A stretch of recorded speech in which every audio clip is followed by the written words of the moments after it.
Vonda Page, and welcome to the new group chat, Radical Change with Vonda Page, on the Living Corporate TV network.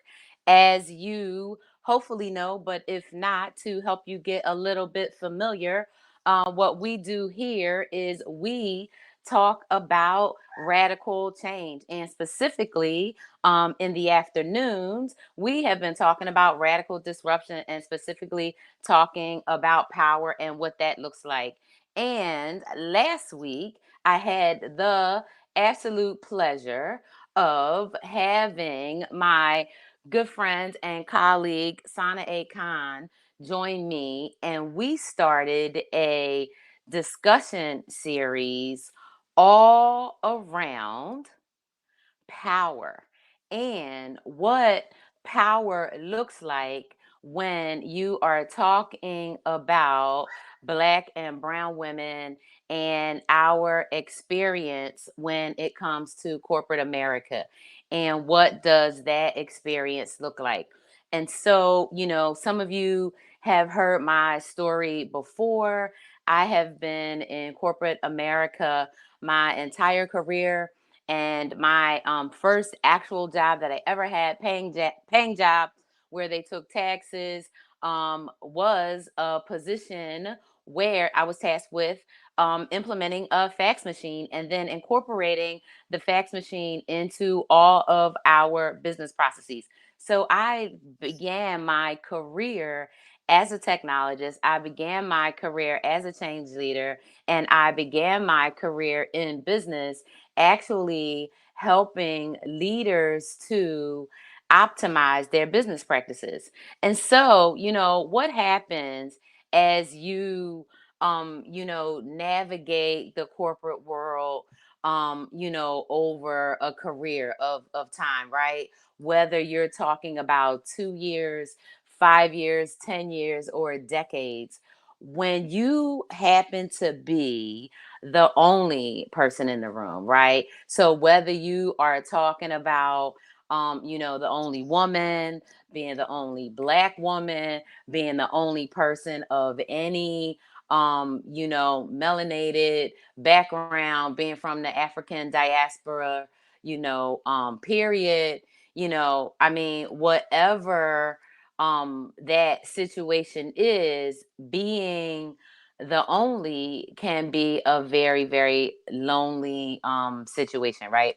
And so what happens is you do develop um, coping mechanisms and specific skills, right? So that you can navigate those spaces.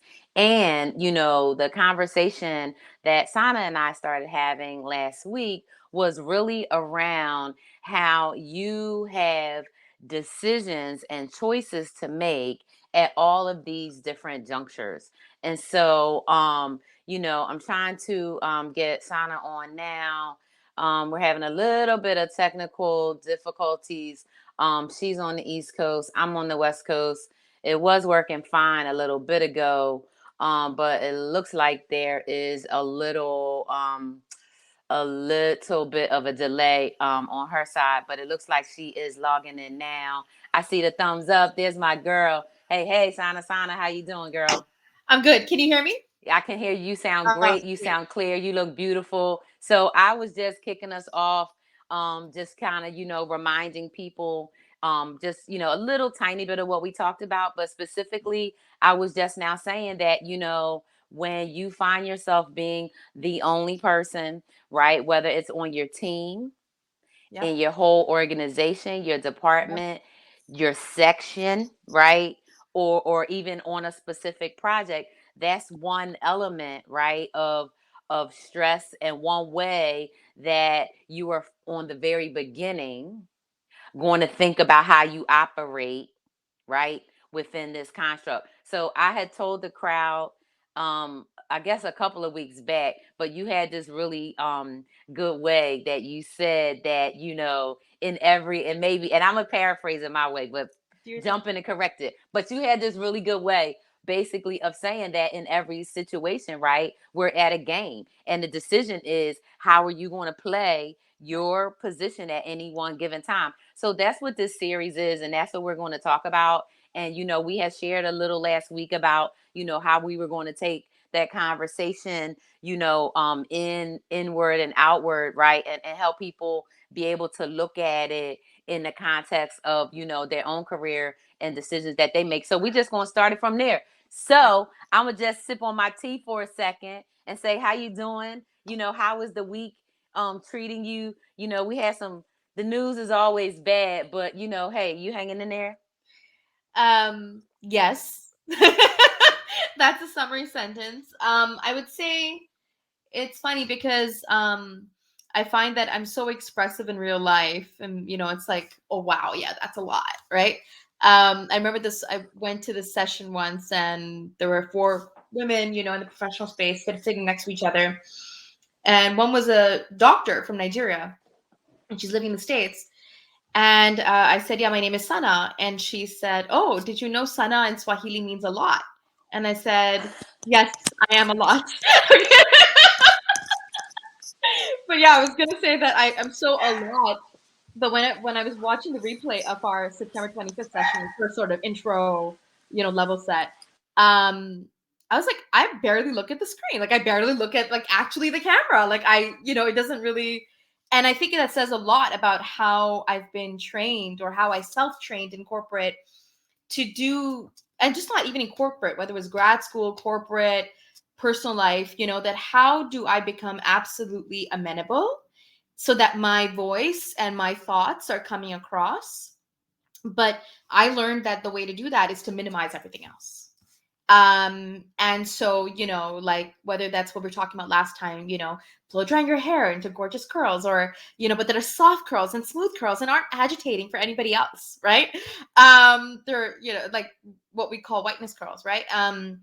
And I realized that like I want to look at the screen more, I want to look at the camera more, I want to be more engaged. And so that's some just since our last session, aside from having just gotten married now at almost 4 weeks, and a car that is just got towed from Verrazano Bridge to the mechanic shop today, and parents leaving in 2 weeks back for Pakistan. There's just so much going on. But in the middle of that, I was thinking about our session, and I was thinking, one, end better. So I'm going to let you end with more time, but two, also look more directly at the audience. And three, some of the topics that came up today. I would say, like, I was on a different thread on LinkedIn, and I don't know if the gentleman joined, but his name is Jared Carroll, and he posts something about outrage. And Vonda, I tagged you in it as well because I thought, hey, this is really resonating with what we were going to talk about in this specific session. With September 25th sort of being the check-in overall, and then October 2nd being the outside, and then, or what is without. And then next week on the 9th will be within, right? And then we sort of go into what does it mean to integrate both. And then finally on the 16th, and then on the 25th, I think that would be 23rd of October, we would then go into, well, what does it mean then? How do you use that, right? How do you use that in your tech career then? How do you use that in any area? So today is really about without, and I think we have some really good parallels. I think we should also cover rage at some point today, Yeah, no, I love all of that. I mean, that I think that's spot on. And these conversations, the more we have, right, and the further we can get them, more widely distributed, the better. Because let me tell you, these are things people aren't talking about, Right. because that there is that sense of, you know, what happens if I speak out, right? Or because of that conditioning that we have. Back to hair. So this morning, if you get a chance, when you get a chance, check out the one I did this morning with The Dawn and Love Erica. Con? Yeah, I couldn't Yeah, join. yeah, I was like, yeah, but yeah. So Erica, so Dawn, when she came on screen, she reminded me of, it triggered yeah. a incident that I had at work one time. So Hmm. she had her hair is natural too, right? But Hmm. she had it like pinned back a little on one side. And Hmm. it reminded me of one time I came to work on a Monday, Hmm. and my hair was almost her length, right? Very Hmm. similar in style. And Hmm. I had it just a little different than I normally did. And Hmm. didn't somebody say to me, Sana, Hmm. oh, did you wash your hair this weekend? And then I was like, I So then this ended up like we had this entire, hair conversation, Mm, right? Like about, being triggered by this lack of it being okay to be who you are and be different, because if somebody doesn't like your curls or they have a question about it, they have the right to either touch you or ask you about it. yeah. But when you think about it, right, nobody ever asked men those. I have never heard any man of any ethnicity, Yeah. except for one time. This man, he was Native American, and his hair was all the way down here. Beautiful And he long said hair. he does get, and he wears it in two braids or one Mhm. braid. And he said he does get people saying like stuff, but they don't touch his hair. But Right. other than that one person, There's a it, respect for space. right, I've not heard men say a person has tried to touch their hair or ask a detailed question about it, other than saying, "Oh, hey, nice haircut," right? Mm, And so when you think about all of those ways that we show up differently in those spaces, right? I think just start there. So like, I mean, when yeah. you think about how you want to start the frame of this, right, for Yeah. people, how do you want to just, just start it? I think I want to talk about I mean the word trigger is a very it's a therapeutic word as well, right? Like it's a very what I mean by that is that it's therapeutic is not the right term. It's a term that is also used in psychiatric terms, right? And psychological terms. It's and psychotherapy terms is what I actually meant to say. Um so I don't want to use it like I don't want to be misunderstood for what I'm going to say now, right? But let me keep it sort of in the yes, I'm going to make it more layman about it in terms of the work that I've done and what I've realized. So I feel if we look at this, right, whether you're in a tech career or you're going to tech career or you've been in school and you've had these sort of situations like you said, Vonda, right, where things come up, how do we and really I think this is where we always want to go to because it's in the movies and it's everywhere that people who just don't get phased, right? It's called being unfuckable with, right? It's being unmessable with. And it's such a thing, like Mm-hmm. there's Mm-hmm. Mrs. Smith or spy movies. And what is it about people that are so badass? Yeah. We connect that badassness to a sense of being able to hide emotion or minimize or expand as needed, right? So you can become a little birdie and become a phoenix all in one go, and that you just know when to do it, right? Mm-hmm. So Mm-hmm. let's just start with saying that there is an idealism or an idolizing of that kind of ability to switch on and off and morph, right? Morph your And is that what we call, how people, we use that term resilience? Oh, Mhm. she's so resilient. What's the other terms we say? Resilient, tough, um, there's strong, adaptable, adaptable, amicable, amenable to what you said amenable, earlier. amenable, just being wise, being intuitive. Often it's like awareness. In corporate, they call it awareness, right? So awareness in corporate becomes what I've come to realize on the surface of it. Awareness is being customer aware, being team member aware, being aware of who's speaking and who's not, who's being heard and who's not. But then there's a background awareness of like, well, what is the culture that you're dealing with here? Mm-hmm. Right. And the way that those in power will say it, right? Or on Jared Carroll's thread, what was coming up was the concept of, like what we talk about, oppressor. When there's an oppressive culture, whether it's an entity or a person or a group, or a practice, right? Or it's a specific cultural practice. How do we then deal with that? And I think the first thing I want to say is that on one hand, it's already idolized to be able to morph. And if you can't morph, to be able to minimize as needed, especially for women. And for men, it's how do you expand? So I always say, without making it too gendered, because it's not that we can't go into that because everything is gendered, frankly. Um, but it's that in terms of the time and maybe we want to focus, what today's session is really going to focus on, if into someone, if you agree, but I think you do, is we have these environments around us, whether we're female or male. But of course, as a female, there's a lot more that we're unaware of that we've already learned to do. Like, for example, not flirt, and that not being okay, or feeling violated when somebody flirts with us, right? Unless it's permissible or we've created that environment, right? Mm-hmm. I don't know many men who feel violated when they're flirted with. Doesn't matter the environment. Doesn't matter they're married. Doesn't matter. You know what I'm saying? The concept of being violated is specifically reserved for the feminine body, for the feminine mind, right? Mm-hmm. Society. And so when we talk about it like this, I feel like keeping that as a context that that's there. What does it mean to not be triggered, but to be aware that a trigger is coming, that a trigger is here, but then how do you manage that trigger? And so I think what gets lost in some of the threads online is that there's really two types of conversations happening. One is, all these, the high performance mindset, the meditative mindset, the transformation mindset, all that cool stuff, right? And I think where Jared Carroll's thread was also, I'm totally assuming, but it was one of, I do not get outraged. And I know that because I've had hours of conversation with my core coach about this.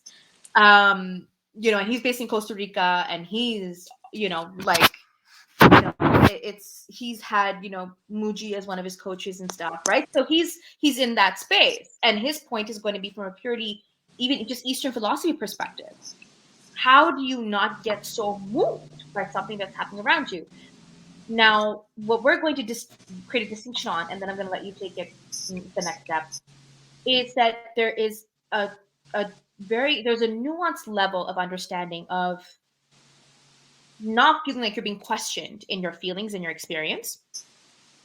And even if others are questioning you, you get to hold your solid ground because you know, and your people know, and you have a community around you that knows and believes you, that what your experience is real. And that these methodologies, when they come up, it's not just that you're lacking and it's a linear process, that today you're feeling triggered, tomorrow, if you're further along the linear process of transformation or performance or being unmessable with, then you would not get triggered, right? Mm-hmm. Mm-hmm. Not the way, this is not how Eastern methodology is. This is actually this is a co-opted version of how our modern sort of Western approach, right? Our Mm-hmm. corporatized approach, heavy masculine approach, heavy military approach, which is the root of corporate culture, right? It comes from the military. Like, chain of, like, the hierarchy, chain of command, these Mm-hmm. terms are in military terms, right? So when nothing's wrong with that per se, but there's a lack of balance there. And so the lack of balance then comes up when we elevate the other side, which is you can totally be with your feelings and emotions. You should have the cycles to feel the rage and be able to express in healthy and safe ways and containers with people that you trust. And when people are not at the place you are, or they don't understand you, how do you then use those safe spaces to fill your tank to then manage those environments? Mm-hmm. Because that person ain't going to be there to handle and receive your rage in glory, right? That Right. rage, the fire, and so it's really being able to create that distinction between, oh, I must be this way because Confucius said this, or Rumi said this, or etc. etc. And then looking to that as like oh my God, I'm still not there. How come white people get there before me? There are a ton of reasons why they're there, right? If there are people Yeah. that are there already. And then how do I do this my own way? And that, yeah, I do have healing to do because there are hundreds of years of trauma here. And it just sucks, but it's there. The healing is there. It needs to happen. But Yeah. we get to get there in our space without it being a linear thing. So I, that's I am. Yeah, and I agree with that. So I think the way I would back it up to start with is when I look at it, my first thought is okay, as an individual person, right? right. If we do, if we are healthy and blessed enough to have full possession of our faculties, okay, Yep. and we are also privileged enough, right, With to privilege. even be listening and being able to even listen in or tune into this conversation right here today.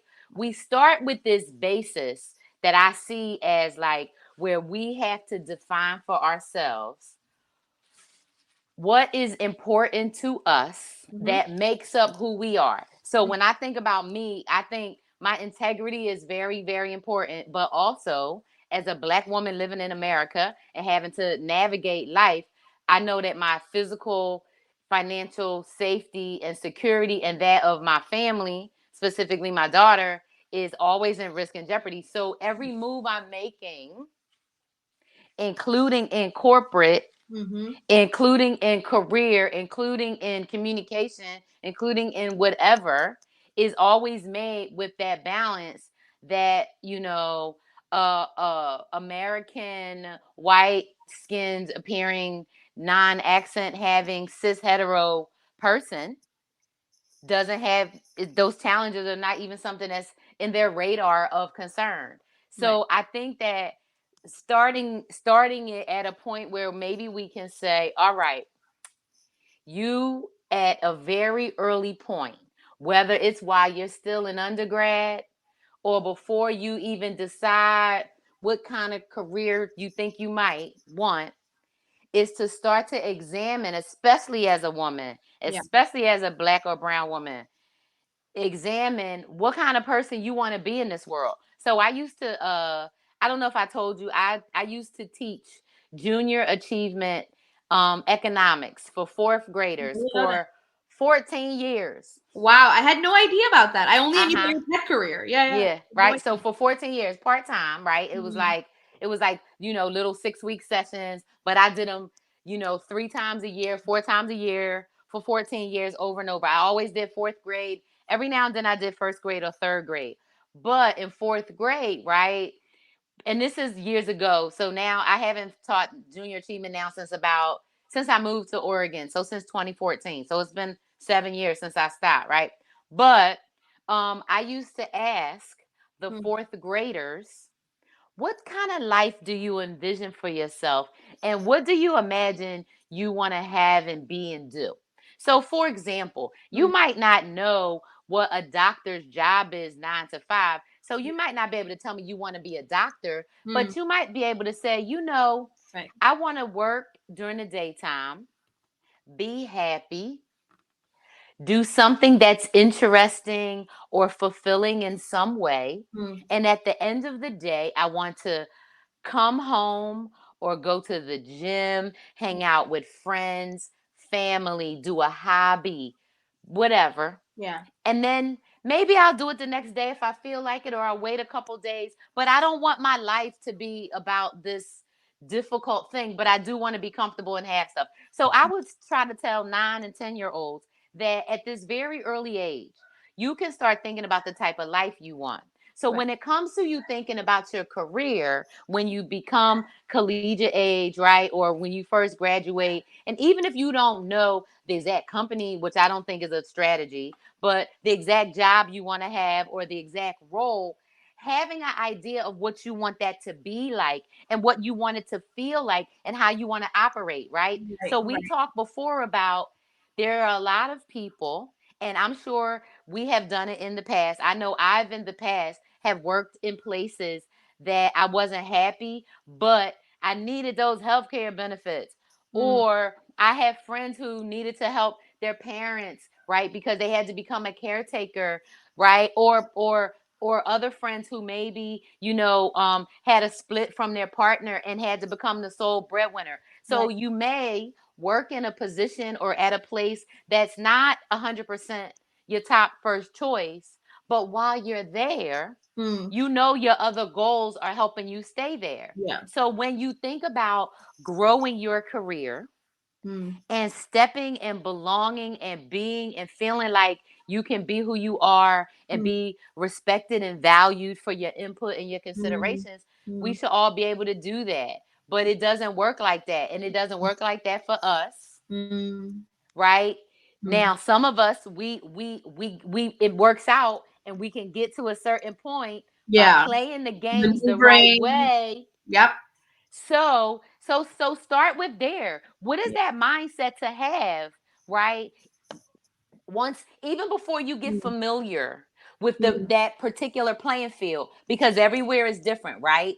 $100,000 person company is different than a 15,000 person company. right. Or 150 per person company, which is where I was at 25. That's where I started my corporate career. So talk about how do you start off, like what is that beginning even way you need to think about, right? That mindset.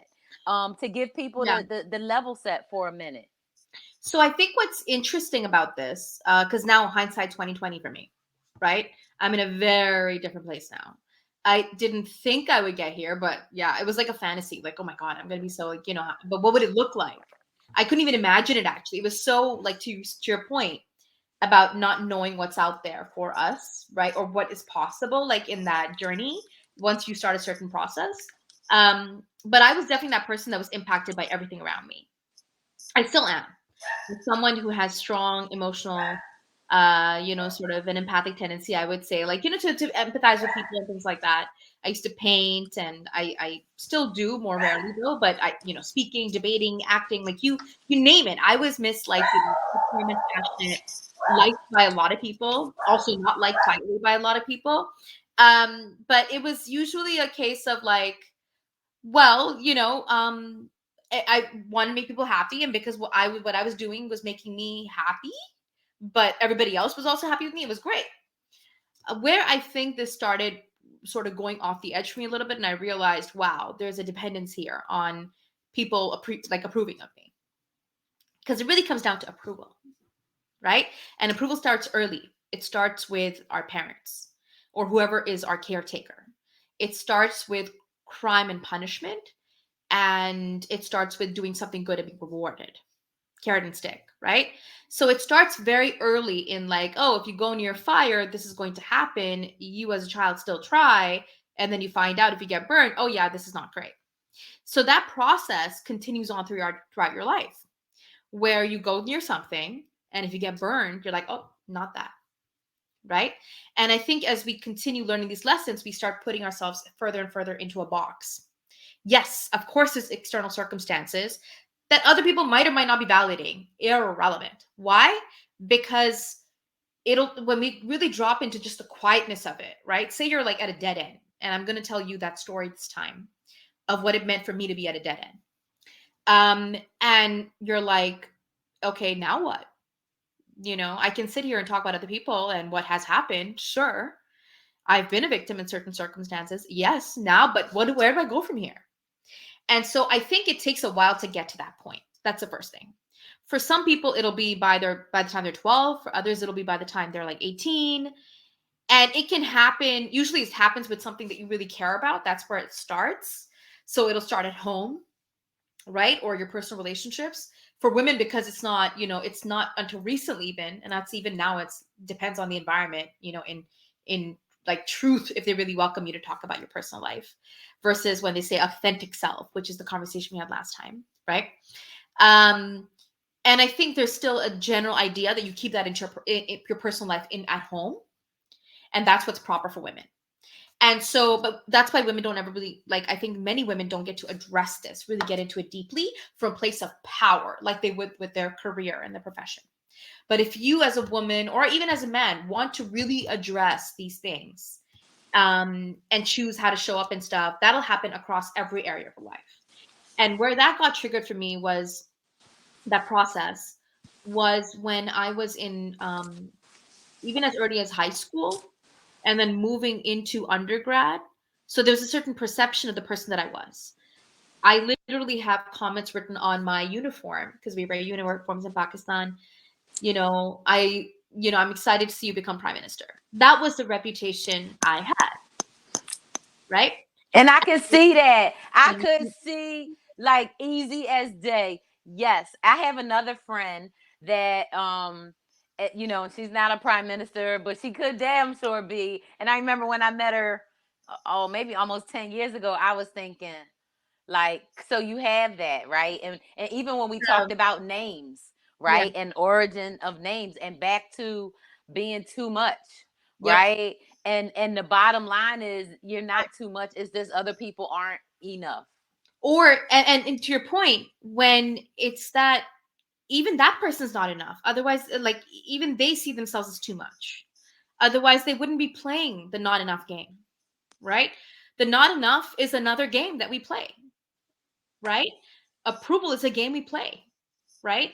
And this is where and I think the two pieces that are going to come up, the two words that are trigger words also for women who've been victims and people who have triggers from trauma, is how we end up responding to victimness and how we end up responding to our triggers, right? Now, no one can tell you what is good or bad for you on that, except maybe you're a therapist.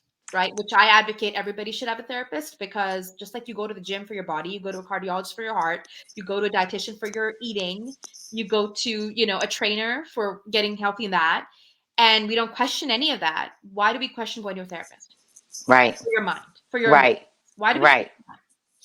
And it's such a critical thing to do. And you can do other things with it. You can get a therapist that makes room for you to feel your feels and really see yourself in the mirror, right? And be able to work through that. And you can get a coach to kick your butt a little bit to put you in action as you know those feels and what you're going to do next, right? Yeah. So these things aren't like, oh, I do this or that. Like, you don't, like I say, you don't brush your teeth or brush your hair. You do both, right? So it's one of those things where you got to address all the elements of who we are. Coming back to what your question was, I think the short version of it is that I went through different situations of son as a high performer, right? In grad school, I was like really young compared to the other people that were in that cohort. It was the first year cohort of the University of Southern California Annenberg School for Communication and Journalism public diplomacy program. And it was backed by State Department and certain governments, and it was all about how do we communicate with publics. So if you have high diplomacy, how do we also have public diplomacy supporting the process? But it also came from a place of knowing that in the States, propaganda in the 1950s had been called public diplomacy, and it was during the Cold War. And I was doing this grad program because I wanted to do political science at the time, and I figured that this program was a sort of a nexus between communication, strategic communication, and the business side and the politics side and the international relations side. So for me, it was like home. But being there, I experienced something very different. And one of the most difficult things for me, which started in the United States, as I sort of came into that frame of speaking more of my voice, and then it continued on until certain choices I made recently, right? Um, was this idea that, if I was going to be myself, I was going to be targeted by people around me. And it started actively happening. Like there would be certain people that just get more intense about or critical of the way of what I was doing or bringing up. And some people would say, "Oh, Sana, you're so good at this and so good at that, and don't worry, that's just jealousy. Or you need to work on this, you need to work on that." I'm like, is everybody talking to themselves though? Hmm. Hmm. Everything they need to work on, or is this laundry list of stuff that needs to be worked on a thing that is reserved for women who are pretty smart and expressive? Because let's face it, right? That's also there. Go ahead. You said a whole lot. You said so much, so much, so much.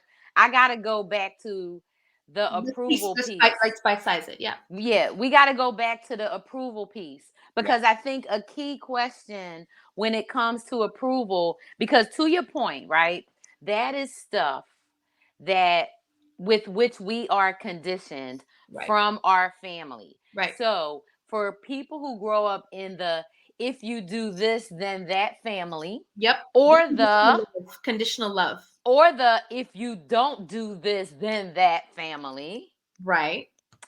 or somewhere in between, or the who are you, whose kid are you, or Right. the get away from here, or whatever dynamic you Right. grew up in. Dismissive. Right. Exactly. You have to at some point earlier, hopefully, right? Rather than later, but be able to do a little bit of a self examination and think about when you make decisions, who are Right. you making those decisions for? Like, Right. I can speak for myself as a mother, right? The decisions that I made before I even knew I was going to have a baby, until before she was born, right? Until after, night and day, because I started determining the way I was going to approve of myself was in how I wanted to show up and be an example and Right. a heroine and a role model for my daughter. Right. So I made that decision, 20 years ago, like, hey, I can only be me, this authentic person, because I don't want her to grow up twisted, thinking she has to be or do or whatever.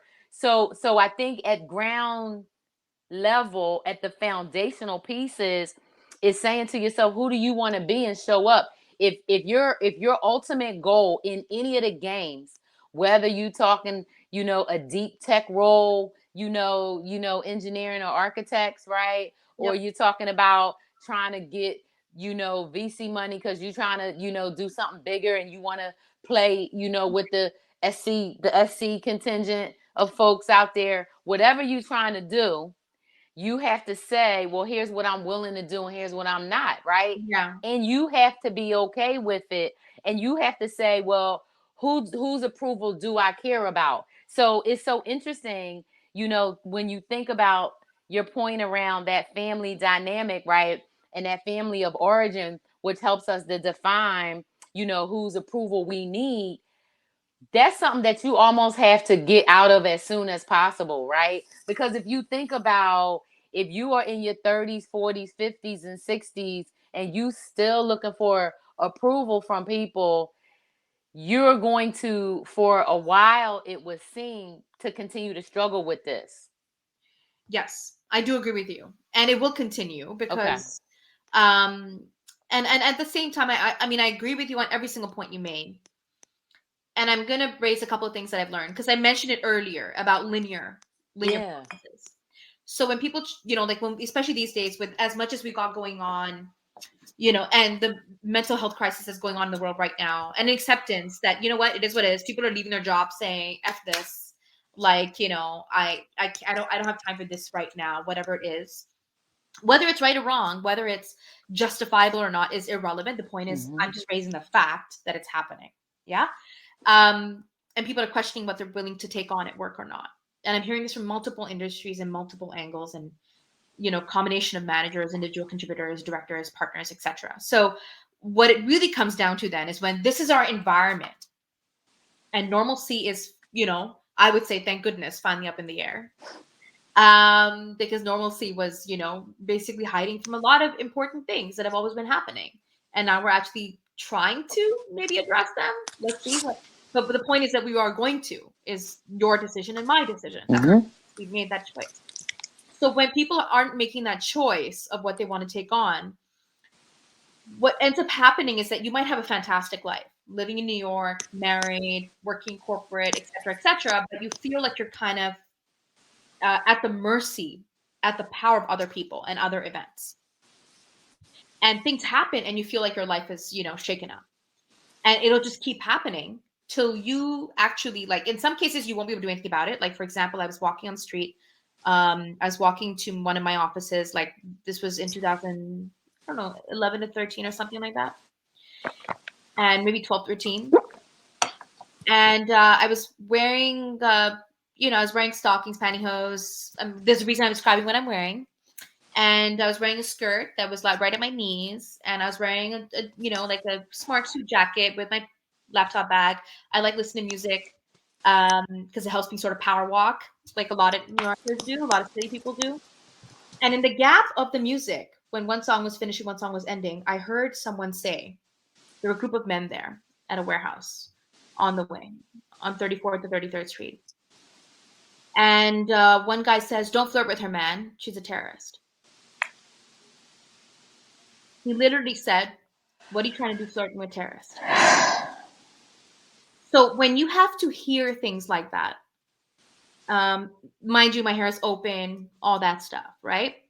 Now, what I was taught as a young girl, whether I was getting pinched in the market and I didn't know who pinched me because it was someone passing by, but it happened to girls all the time, or I was being, and that's one version. And the thing is, that was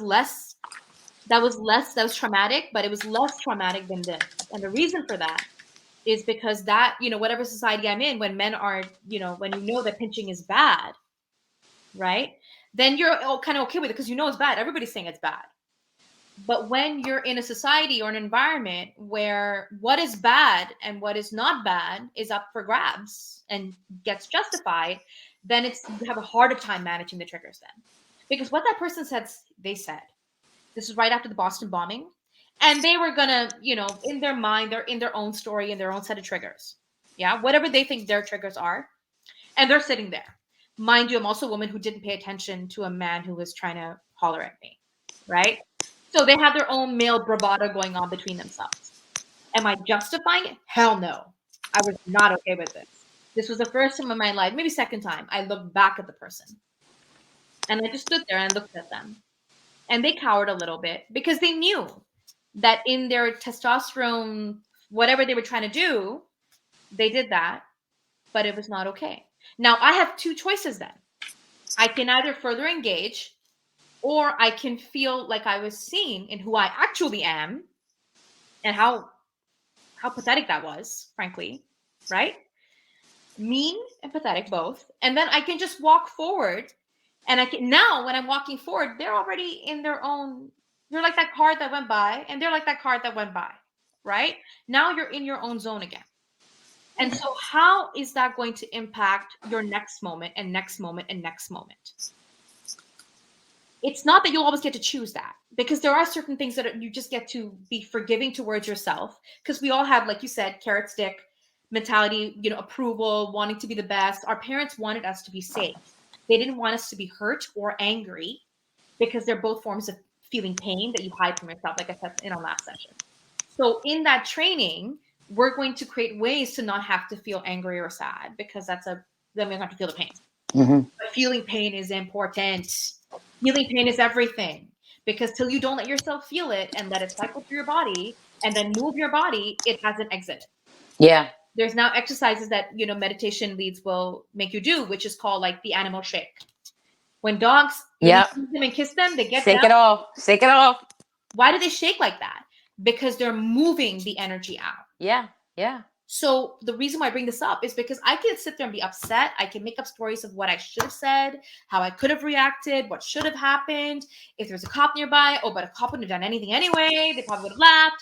That's also a story because maybe the cop would have been really nice. Maybe the cop would have been black or brown, and maybe they would have seen it very differently. But either way, these are all stories. They're all flowcharts in technology, in just going into multiple angles. And thank you so much for saying that. Someone said that you handled the situation very well. Yeah. Appreciate it. And also that when you were faced with a trigger like this, when you were faced with an external event by a loved one, which will hurt more, or by someone who you don't even know and don't, irrelevant to your life, right? You will react in a myriad of ways, and any of them are okay or not okay, right? And people will say what was great and what not great, right? But you get to choose inside what feels aligned with you. And I think this is very important because it won't be, and this is the journey for each of us, Mm-hmm. Mm-hmm. not the you that's blowing in the wind because of these external circumstances that you righteously feel pain over and righteously feel wrong. They're wrong, right? They shouldn't have happened. They're not fair. And I'm not going to sit here and tell you life's not fair. No, life can be very fair and exacting, but Mm-hmm. it chooses timing. So it comes back at everybody, but it chooses timing. And there's a saying in Urdu, which is my native language, that the rope, the longer it is given leeway, the tighter it's going to pull. Mm-hmm. And the Mm-hmm. harder it's going to hurt them. Yeah. Yeah. Yeah. So Right? we say, you give a person enough rope to hang themselves, Mm, right? So similar thing, right? And it's like, and it's self-induced, right? So, yeah. so to earlier, right? You um hinted towards um a uh a decision versus, A choice. a choice, right? Very Versus that, important distinction. Thank you for catching that. right, and how you have the opportunity, right, to address that and make it align Yeah, with you. you Like, do.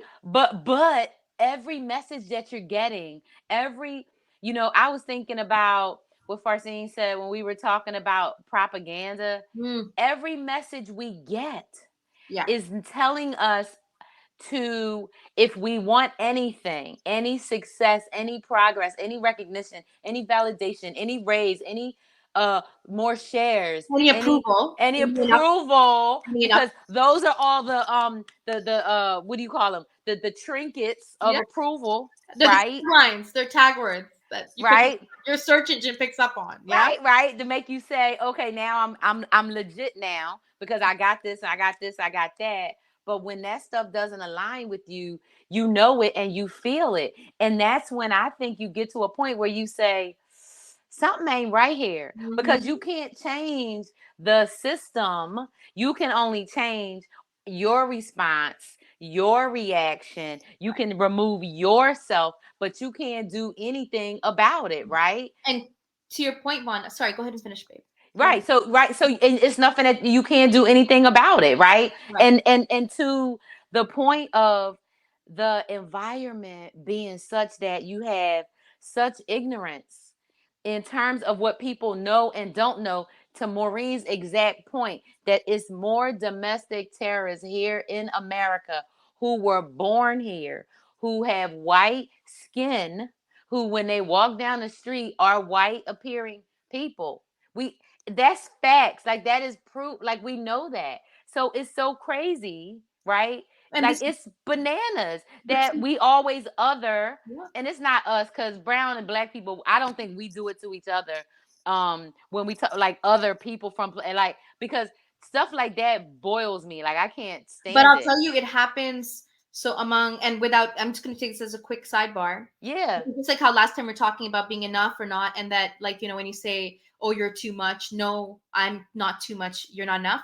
It doesn't have to be the negative, and this is what I'm going to go say Mm-hmm. to you, which might not resonate or might resonate, but we get to think about this nuance between it, right? Because they Yeah. both resonate with us.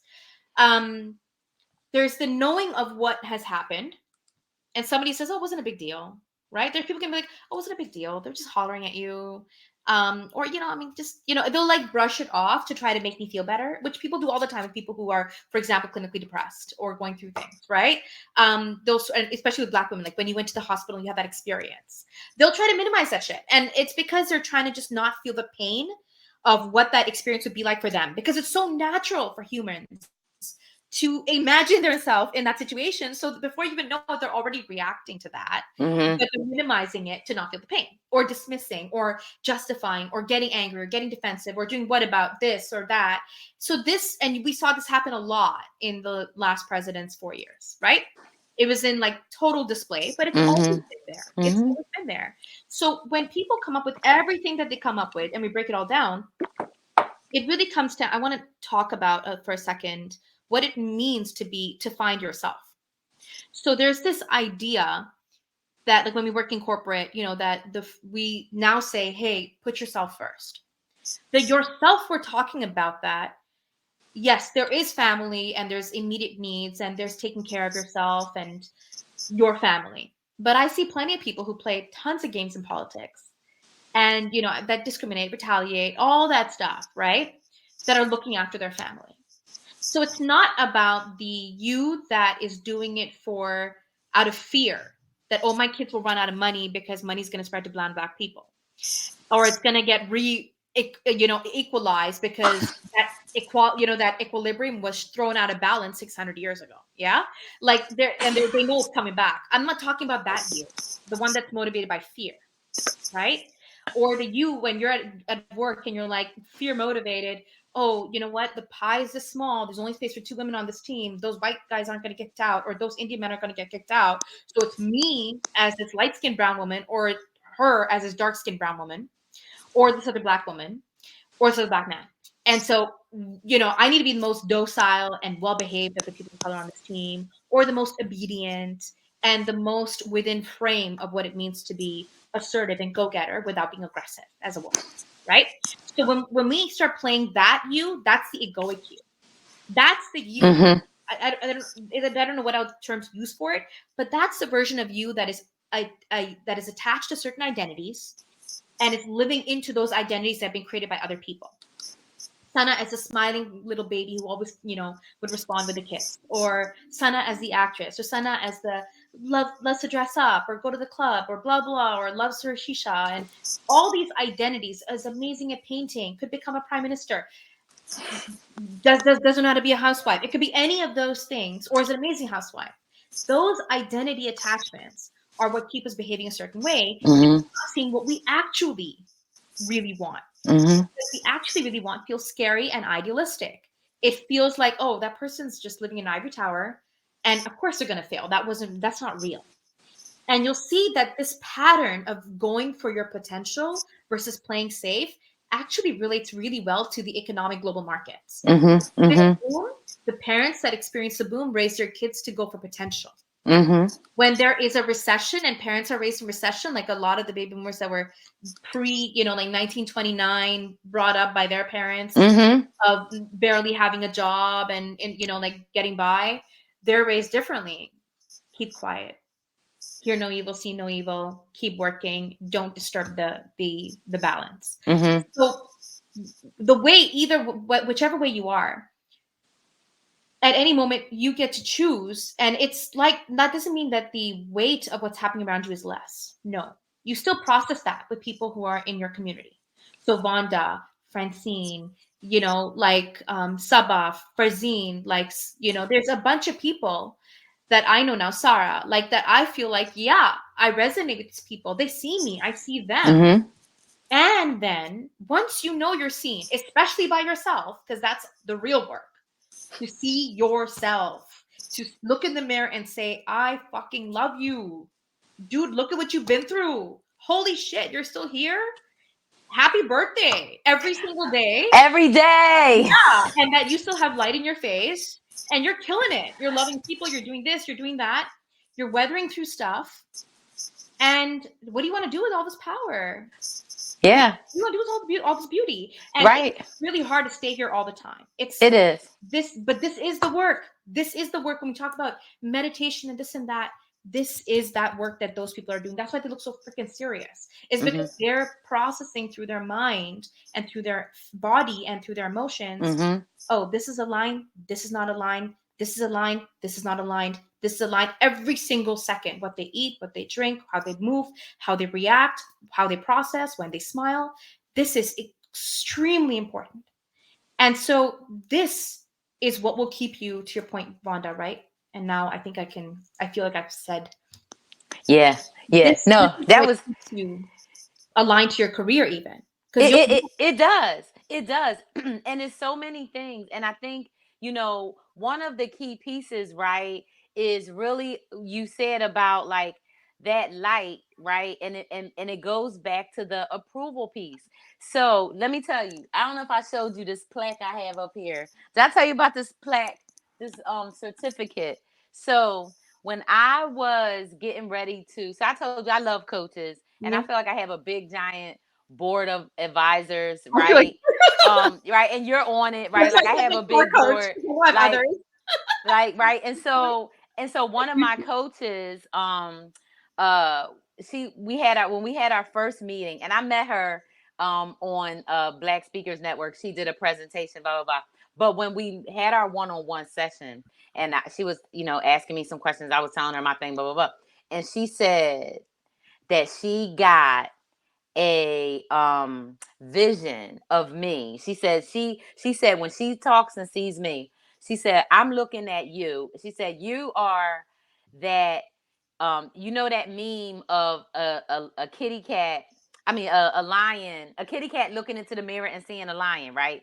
And she Yeah. said she saw me as the lion, but I'm looking into the mirror and seeing myself as a kitty cat, right? Yeah.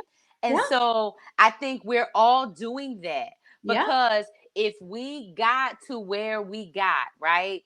If we got these degrees and this experience, and we got in the door of these companies, right? And we got these positions and these titles and all of that, if we got that stuff, then we earned it. We damn sure weren't given anything, because we did work harder, Yeah. and we didn't start on third base, Yeah. right? With nobody on shortstop and nobody guarding the plate, right? We didn't Right. start like that. Everything Right. we had, whatever we did have, we had to work for it, unless we, like we talked about in the very beginning, right? Came from an extremely privileged background. But even Mhm. with brown skin, it don't matter. It matters to a certain extent, but when it comes down to it, right? Well, You it'll make it harder for you to get to your true self because now you have that a another bribe going layer. on there. You have a bribe going on there, right? Right. And you don't know it because everybody's doing it. And especially as brown people, we Right. as South Asian people, because that's my background, so I can talk to that, right? Um, But I would say that this experience would be similar for Latin American people, depending on how, Argentinian fair white they are in terms of Yeah. the Spanish descent, or the, Yeah. like the Portuguese or the Lebanese descent, etc., right? The Syrian descent, or how darker they are in terms of the Afro Latino descent. Yeah. Yeah. I guess they got the Caribbean look or more diaspora Then look. I would say colorism comes in within a group. When if it's not within a group, then it's just racism. Right. And if it is, let's just keep it there. So I think but I think what where I'm going with this is that, like, so anti-racism is a great example.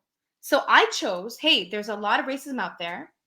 Am I going to choose to then be in opposition to this? Because fighting is draining me. And I'm not saying that we don't need to take a stand. We do, right? But do we want to take a stand by saying, oh, we're going to be defensive and lay back, or lean in defensive, or are we going to charge at them and fight? Because when you're fighting, that becomes a cancer also, depending on how you're fighting. Because then you're fighting yourself before you fight the other person. You're literally drafting all the arguments to prove yourself and your point and fight. Yep. And that person's sitting back and saying, nope, nope, nope, nope, nope, nope. And they know it. Yeah. So that's one view. Or you can be like, okay, what does it mean to stand in this right now? What feels true to me? In how this person is going through their or hurt or whatever. And I know my people are hurting like this. What does it mean if we all stand this power? What if we start living like the whole world healed from racism? And everybody believed me and my people and my black women and my black men. And everybody believed everybody, and my trans folk, everybody, right? Say we believed each other. Then how would we choose to live? Because then you break the game. Now you're not playing in somebody else's game anymore. You are now not playing the outsider's game, that manager's game, the manager's game, this game, that game, your in-laws game. It doesn't matter, right? You're not, or your boyfriend's, ex-girlfriend's game. It doesn't matter. In my case, my husband's ex-wife's game, right? Or so my own, my own ex-husband's game or somebody else's game. It doesn't matter. In your mind, whatever games exist in there, how do you not play those games? And so I'm going to end there now, because I think, like, for me, it's a performance. It's not about being anti anything, because that's a different kind of energy. So how do you break the game? Yes. Oh my goodness. Yes, yes, yes. That is everything. I mean, so there was so much to the conversation, just so many good pieces there, but helping to really set that, frame of understanding for people that they do have a choice. Like, we have that choice, right? In terms of how we're going to show up, we have that choice around how we are going to approach and address our issues with approval, right? So thank you again, my friend. I'm looking forward to getting back with you next Saturday, even though I know we'll talk between then. But to just kind of continue on it, right? Right. Because really helping people dig into it, because these are realities that we have to face, and you're going to do it, like we said, regardless of the size of the company, the size of the organization, how much market share they have, how many employees, it doesn't matter. But you can choose to play the game your way, and you can win at the same time. So it is 4 o'clock. I'm going to say see you later to everybody. Thanks so much for tuning in. My good friend Sana Akon, I will talk with you soon. Thank And you. peace out, everybody. Take care. Bye. Thank you. Thank you.